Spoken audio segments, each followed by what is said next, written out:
Hello everyone, नमस्कार। Online विद्याधन classes में आप सभी का स्वागत है। आज हम बात करने जा रहे हैं आरआरबी के प्रोफेशनल एबिलिटी के 4th टेस्ट के बारे में। इसमें हम लगभग वही क्वेश्चंस कवर करेंगे जितने अभी तक हमने कवर किए हैं, लगभग 20-21।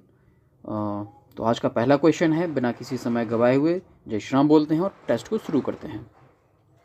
पहला क्वेश्चन है आपके सामने, स्त्री शिक्षा की आवश्यकता। आप ये ध्यान रखिए, जो क्वेश्चन दिए जा रहे हैं ये लास्ट ईयर के क्वेश्चन हैं जो पहले आ चुके हैं, तो इम्पोर्टेंट है आपके एग्जाम की दृष्टि से, क्योंकि क्वेश्चन रिपीट होते हैं।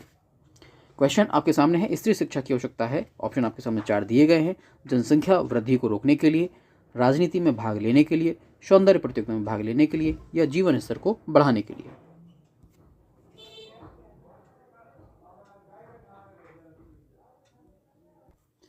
इसका जो राइट आंसर है वो है जीवन स्तर को बढ़ाने के लिए। इसका जो राइट आंसर होगा वो है जीवन स्तर को बढ़ाने के लिए। नेक्स्ट क्वेश्चन है, बुद्धि के द्वितत्व सिद्धांत। बुद्धि के द्वितत्व सिद्धांत के प्रतिपादक हैं। 2 फैक्टर थ्योरी यहाँ पर पूछा जा रहा है। साइकोलॉजी का ये क्वेश्चन है। ये किससे संबंधित है ये आपको बताना है। 2 फैक्टर थ्योरी किसने दी थी ये आपको बताना है। 2 फैक्टर थ्योरी जो दी थी वो दी थी स्पीयरमैन ने। स्पीयरमैन का संबंध 2 फैक्टर थ्योरी से है। तो यहाँ पर उन्होंने जी तथा एस 2 कारक बताए थे, जी कारक और एस कारक। यही 2 फैक्टर थ्योरी के अंतर्गत आ जाता है। नेक्स्ट क्वेश्चन आपके सामने है, वस्तुनिष्ठ परीक्षण के द्वारा नापी जाती है या मापी जाती है कथनात्मक प्रवीणता, वर्णात्मक प्रवीणता, सौंदर्यात्मक प्रवीणता या तथ्यात्मक प्रवीणता। इसका जो राइट आंसर होगा वो तथ्यात्मक, मतलब हमें जो है जैसे कि आपके सामने जो क्वेश्चन मैं आपको दे रहा हूँ, ये जो टाइप है परीक्षण का वो वस्तुनिष्ठ टाइप है। अगर आपको उसके बारे में क्लियरली पता है तो आप उसका आंसर दे पाएंगे, अन्यथा की स्थिति में नहीं दे पाएंगे। तो तथ्यात्मक प्रवीणता को जांचने के लिए हम वस्तुनिष्ठ परीक्षण का प्रयोग करते हैं।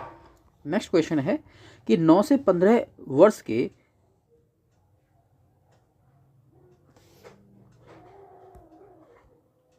9 से 15 वर्ष वाले आयु वर्ग के स्कूल छोड़ देने वाले बच्चों के लिए जो योजना चलाई गई वह है किसके अंतर्गत ये आता है। औपचारिकेतर शिक्षा, सतत शिक्षा, अनौपचारिक शिक्षा, प्रौढ़ शिक्षा। ये आपको बताना है। इसके पहले भी हम कई चीज़ें कवर कर चुके हैं, तो निश्चित तौर पे आपको इसमें आ जाएगा समझ में।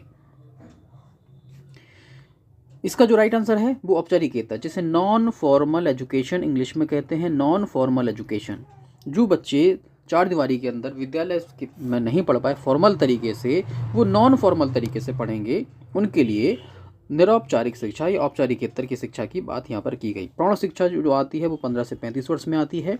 अनौपचारिक शिक्षा हम कहीं से भी प्राप्त करते हैं। सतत शिक्षा कंटिन्यूइंग एजुकेशन कहलाती है। ये औपचारिकेतर नॉन फॉर्मल एजुकेशन जो बच्चे स्कूल छोड़ चुके हैं उनके लिए ये चलाई जाती है। नेक्स्ट क्वेश्चन है, बुद्धि का प्रथम परीक्षण किसने बनाया। विनेट और साइमन ने, थर्स्टन ने, स्पीयरमैन, ट्रमन ने। ये आपको बताना है, जल्दी से बताइए। इसका जो राइट आंसर होगा वो विनेट होगा। विनेट ने साइमन के साथ मिलकर 1905 में पहला जो है बुद्धि परीक्षण बनाया था। नेक्स्ट क्वेश्चन है, सही उत्तर को चुनिए। खुले विश्वविद्यालय का दूरस्थ शिक्षा से कोई संबंध नहीं होता है। खुला विश्वविद्यालय दूरस्थ शिक्षा का एक अभिन्न अंग होता है। खुला विश्वविद्यालय कभी बंद नहीं होता। खुला विश्वविद्यालय डिग्री प्रदान नहीं करता। ये आपके पास पूछा गया है, ओपन यूनिवर्सिटी से रिलेटेड ये क्वेश्चन है।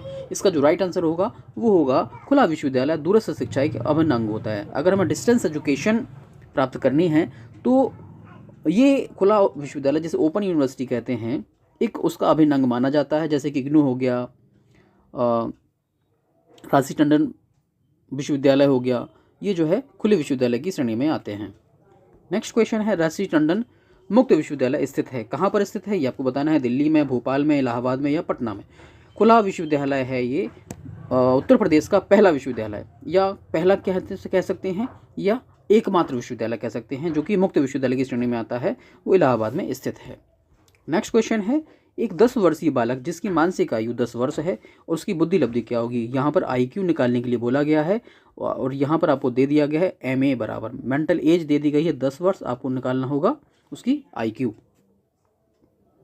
एक 10 वर्षीय बालक है तो इसका मतलब हो गया मेंटल एज उसकी ये हो गई, और 10 वर्षीय बालक उसका क्रोनोलॉजिकल जो एज हो गई वो भी 10 हो जाती है। अब हमें अच्छे से पता है कि IQ बराबर होता है MA/CA। MA/CA होता है, तो बस यहाँ पे फॉर्मूले में हम इसको डिटेल भर देंगे। MA बराबर हो जाएगा 10 MA अपॉन इंटू 100 भी हो जाता है यहाँ पे, ठीक है।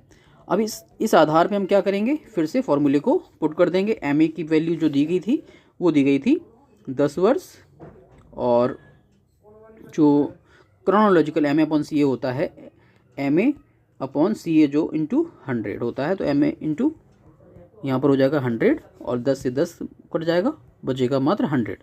तो यहाँ पर जो आएगा आंसर वो आ जाएगा ऑप्शन नंबर 2। याद रखिएगा IQ बराबर MA upon CA into 100 formula होता है ये। इसके बाद आता है option question number next question, शिक्षा की अभिकरण के प्रमुख प्रकार होते हैं। शिक्षा मतलब एजेंसीज कितने प्रकार की होती है, पूछा गया है। शिक्षा की मुख्यतः हम बात करते हैं तो 3 प्रकार की एजेंसीज होती हैं, जिसमें औपचारिक, अनौपचारिक और निरौपचारिक, जिसमें फॉर्मल, इनफॉर्मल और नॉन फॉर्मल 3 टाइप इसमें आते हैं। तीनों टाइप के बारे में मैंने आपको पहले भी बता दिया है और अभी भी बताया था। भारतीय शिक्षा महाधिकार पत्र किसे कहा जाता है? भारतीय शिक्षा का महाधिकार पत्र, जिसे महाधिकार पत्र का मतलब मैग्ना कार्टा, किसे कहा जाता है, ये पूछा गया है।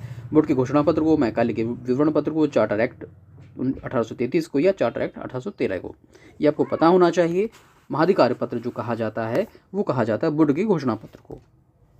नेक्स्ट क्वेश्चन आपके सामने है, समस्या समाधान किसी लक्ष्य की प्राप्ति में बाधक प्रवृत्ति होती है। कठिनाइयों पर विजय, यहाँ है कठिनाइयों पर विजय प्राप्त करने की प्रक्रिया है। इस परिभाषा के लेखक माने जाते हैं। डेफिनेशंस इंपॉर्टेंट हैं, काफ़ी कई बार ये पूछी गई हैं, और ये एग्ज़ाम जो मैं आपको क्वेश्चन दे रहा हूँ मोस्ट इंपॉर्टेंट है। रीज़न क्योंकि ये PYQ है, प्रीवियस ईयर में ये जो आ चुके हैं। इसका जो राइट आंसर होगा वर्नाड होगा। नेक्स्ट क्वेश्चन है हमारे सामने, जनसंख्या के साधन शिक्षा के प्रसार में बाधक होते हैं क्योंकि इनसे ध्यान बंटता है। दूसरा ऑप्शन है सहायक होते हैं क्योंकि ये पाठ को समझने में उपयोगी हैं। जनसंचार के साधन का शैक्षिक महत्व नहीं है। जनसंचार के लिए शिक्षा महत्वपूर्ण है। इसका जो राइट आंसर होगा ऑप्शन नंबर 2, सहायक होते हैं। जनसंचार के साधन शिक्षा के प्रसार में सहायक होते हैं क्योंकि यह पाठ को समझने में उपयोगी होते हैं। नेक्स्ट क्वेश्चन हमारे सामने है, शिक्षा के सामाजिक उद्देश्य हैं। शिक्षा के सामाजिक उद्देश्य क्या होंगे? शिक्षा के सामाजिक उद्देश्य होते हैं सामाजिक विचारधारा, सामाजिक विकास के लिए शिक्षा, या व्यक्ति की उपेक्षा, या व्यक्ति और समाज की सर्वांगीण विकास के लिए। सामाजिक उद्देश्य पूछे जा रहे हैं। शिक्षा के सामाजिक उद्देश्य के बारे में आपको पता होना चाहिए। जो सामाजिक उद्देश्य में व्यक्ति का समूह से और समुदाय से, और यहाँ तक कि व्यक्ति का विभिन्न समुदायों से एक स्वस्थ संबंध स्थापित होता है। तो इसका जो ऑप्शन होगा वो व्यक्ति और समाज का सर्वांगीण विकास ही इसका ऑप्शन राइट होगा। मापन नहीं होता, मात्रात्मक, गुणात्मक या मात्रात्मक कम, गुणात्मक अधिक, मात्रात्मक कम या मात्रात्मक अधिक, ये आपसे पूछा जा रहा है। मापन और मूल्यांकन में डिफरेंस आपको पता होना चाहिए। मापन जो है गुणात्मक होता है और मूल्यांकन का मतलब होता है मूल्य, जो हमें उसकी वैल्यू प्राप्त हुई उसका अंकन करना। तो यहाँ पर हो जाएगा ये गुणात्मक। नेक्स्ट क्वेश्चन है, व्यक्तिगत भिन्नता के 2 प्रमुख कारक होते हैं, पर्यावरण तथा वंशानुक्रम। ये 2 प्रमुख कारक माने जाते हैं। नेक्स्ट क्वेश्चन आपके सामने है, माध्यमिक स्तर के पाठ्यक्रम में कार्य अनुभव की संस्तुति की थी। कार्य अनुभव की संस्तुति किसने की थी? आचार्य नरेंद्र देव समिति 1853 ने, कोठारी कमीशन 1964-66 ने, या मोदालियर कमीशन 1952, या राधाकृष्ण आयोग जो कि स्वतंत्र भारत का प्रथम आयोग था 1948 में, किसने कहा था ये बताइए। इसका जो राइट आंसर होगा वो आचार्य नरेंद्र देव समिति। आचार्य नरेंद्र देव समिति प्रथम बार 1937 में आई, जिसने संयुक्त प्रांत की शिक्षा के लिए प्राथमिक और माध्यमिक के लिए गठित की गई।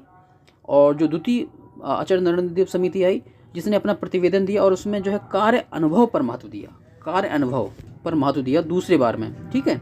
प्रथम बार में जो आई थी वो प्राथमिक और माध्यमिक शिक्षा के लिए गठित की गई थी। उसमें क्या क्या सुधार किए जा सकते हैं इसके लिए याद रखिएगा। नरेंद्र देव समिति 2 बार आई, प्रथम बार और दूसरी बार। पहली बार आई जो 1937 में और दूसरी बार 1952 में और 53 ये कहलाता है। 53 में उन्होंने अपना प्रतिवेदन दे दिया, इसलिए 53 हो जाता है वो। नेक्स्ट क्वेश्चन है, शिक्षा का सर्वोत्तम उद्देश्य है व्यक्ति की चरित्र का संपूर्ण विकास, व्यक्ति का सर्वांगीण विकास, या व्यक्ति का सामाजिक विकास, या व्यक्ति के शरीर और बुद्धि का विकास। शिक्षा का सर्वोत्तम उद्देश्य क्या होगा ये आपको बताना है। इसका जो राइट आंसर होगा वो होगा ऑप्शन नंबर 2, व्यक्ति का सर्वांगीण विकास। व्यक्ति का सर्वांगीण विकास ही शिक्षा का सर्वोत्तम उद्देश्य माना जाता है। नेक्स्ट क्वेश्चन है, राष्ट्रीय शिक्षा नीति 1986 शुरू हुई इंदिरा गांधी के समय में, राजीव गांधी के समय में, विश्वनाथ प्रताप के समय में, या आपके पास चंद्रशेखर, ये है चंद्रशेखर, गलत टाइप हो गया, ये चंद्रशेखर सिंह के समय में। इसका जो राइट आंसर होगा वो राजीव गांधी के समय में, क्योंकि 1984 में इंदिरा गांधी जी की मृत्यु हो गई थी। इसके बाद राजीव गांधी ने पद संभाला, प्रधानमंत्री पद का, और उन्होंने उस समय शुरू से लेकर 1950 से लेकर 1983 तक की जो 30 वर्षीय जो शिक्षा योजना थी, अब जो भी विकास हुआ था उसका उन्होंने जो है एक तरीके से रिव्यू करवाया, एक रिपोर्ट तैयार की और संसद में पेश करने के बाद एक नई शिक्षा नीति का प्रस्ताव रखा और एक नई शिक्षा नीति बनाई गई उस समय 1986 में। इसके बाद नेक्स्ट क्वेश्चन है, शिक्षा में मूल्यांकन से अभिप्राय है योग्यता को अंक प्रदान करना, पाठ्य वस्तु की रचना करना, प्रतिभा निर्देश या व्यवसाय का निर्धारण करना। शिक्षा में मूल्यांकन को जो तात्पर्य होगा वो होगा व्यक्तियों के मूल्यांकन करने के आधार पर व्यवसाय का निर्धारण में हम उसका प्रयोग करते हैं। नेक्स्ट क्वेश्चन है, खुला विश्वविद्यालय का शुभारंभ हुआ 1970 में इंग्लैंड से हुआ, 1965 में अमेरिका से हुआ, या 1947 में भारत से हुआ, या 1985 में ऑस्ट्रेलिया से हुआ। ये आपको बताना है। सबसे पहले इसका जो विकास हुआ इंग्लैंड में हुआ 1970 में, क्योंकि ब्रिटेन के जो प्रधानमंत्री के द्वारा ब्रिटेन की वहाँ की जनता को शिक्षित करने के लिए एक बिल संसद में पेश किया गया, और जो औपचारिक शिक्षा ग्रहण नहीं कर सकते थे उनके लिए ये खुला विश्वविद्यालय की वहाँ पर संकल्पना लाई गई। तो ये जो क्वेश्चन है बहुत इंपॉर्टेंट है, अच्छे से याद करिएगा, समझिएगा, नोट कर लीजिएगा। सिस्टमैटिक तरीके से अगर आप प्रैक्टिस करना चाहते हैं एज अ ऑनलाइन पोर्टल के माध्यम से, तो आप हमारे एप्लीकेशन को डाउनलोड कर लीजिएगा, जिसका लिंक मैंने नीचे डिस्क्रिप्शन में दे रखा है। वहाँ पर 20 प्रैक्टिस सेट आपको दिए जाएंगे, और टीजीटी पीजीटी के लिए जो सिस्टमैटिक आपको कंटेंट अगर चाहिए है तो उसके लिए आप हमारे एप्लीकेशन पे जाके कोर्स को भी ज्वाइन कर सकते हैं, अगर ज्वाइन करना चाहते हैं तो। नेक्स्ट क्वेश्चन है, पंडित मदन मोहन मालवीय के अनुसार शिक्षा का माध्यम होना चाहिए अंग्रेजी, संस्कृत, हिंदी और मातृभाषा। इनका मानना था कि प्राथमिक स्तर पर शिक्षा का जो माध्यम है वो मातृभाषा में ही होना चाहिए, और क्योंकि ये जो है मातृभाषा के समर्थक थे, इसलिए उन्होंने कहा कि जो शिक्षा का माध्यम है वो मातृभाषा ही होना चाहिए। यहाँ पर मैं आपको बता रहा था कि हमारा एप्लीकेशन भी है ऑनलाइन विद्याधन क्लासेस, जिस पर बहुत सारे कोर्सेज इस समय अवेलेबल हैं, और आप अपने सिस्टमैटिक तरीके से, अगर आपको 20 प्रैक्टिस सेट आपको वहाँ पर मैं प्रोवाइड करवा रहा हूँ, वहाँ से आप प्राप्त कर सकते हैं। अगर वीडियो अच्छा लगा हो तो वीडियो को लाइक करें, चैनल को सब्सक्राइब करें, बेल आइकन को प्रेस करना ना भूलिए। आप हमारे ऑनलाइन विद्याधन क्लासेस ऐप को भी डाउनलोड कर सकते हैं, जहां पर आपको ढेर सारा कंटेंट अवेलेबल है। टीजीटी पीजीटी का प्रोफेशनल एबिलिटी का कोर्स अवेलेबल है, और प्रैक्टिस सेट भी अवेलेबल है। अगर आप उनको ज्वाइन करना चाहते हैं तो ज्वाइन कर सकते हैं, बल्कि फ्री कंटेंट का भी लाभ ले सकते हैं। मिलते हैं अगले वीडियो में, तब तक के लिए नमस्कार, जय हिंद।